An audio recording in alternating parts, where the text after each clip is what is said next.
கொலுசு இதை கொடுத்து போன தேர்தலில் ஜெயிச்சிட்டார். இந்த தேர்தலில் மக்கள் போனா கேள்வி கேட்பாங்கன்னு அடுத்த மாவட்டத்துக்கு போயிட்டார். அதே போல 2016ஆம் ஆண்டு திரு செந்தில் பாலாஜி அதிமுக இருந்தார். அப்போ இன்றைய முதலமைச்சர் இன்றைக்கு எதிர்கட்சி தலைவராக இருந்தார். இங்க கரூருக்கு வந்தார். எப்படியெல்லாம் பேசினார் தெரியுமில்ல?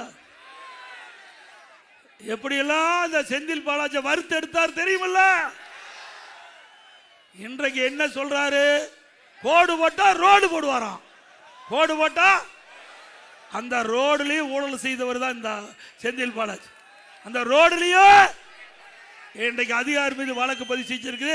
அதெல்லாம் விசாரிக்கப்படும். அது மட்டும் இல்ல,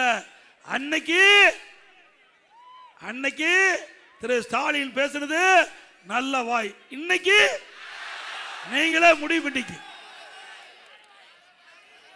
இன்றைக்கு மறுமலர்ச்சி திராவிட முன்னேற்ற கழகம் அந்த கூட்டணியுடைய மூத்த தலைவர் திராவிட முன்னேற்ற கழகத்தோடு பேச்சுவார்த்தை நடத்திட்டு வெளியில் வரும்போது அவர் சொல்றார், அழுது கொண்டே சிரிக்கிறேன் என்று. அழுது கொண்டே.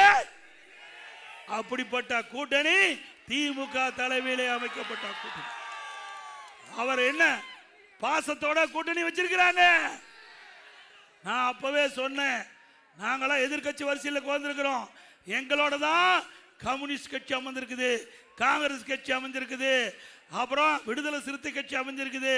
அப்பவே எடுத்து சொன்னோம், நீங்க மக்களுடைய குரலை ஒழிங்க, மக்களுக்கு இருக்கிற பிரச்சனையை சட்டமன்றத்தில் பேசுங்க. நீங்க எதிர்கட்சி வரிசையில் அமர்ந்திருக்கிறீங்க, அப்பத்தான் மக்கள் உங்களை நம்புவார்கள் என்று பல முறை சொன்னேன். அவரெல்லாம் கேட்கவே இல்லை. திமுக அரசாங்கத்துக்கு அடிமையா செயல்பட்டாங்க. வாய் மூடி மௌனம் சாய்த்தாங்க.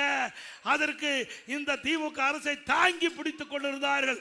அதற்கு பரிசு ஒரு சீட் குறைவு. ஒரு சீட்டு குறைவு.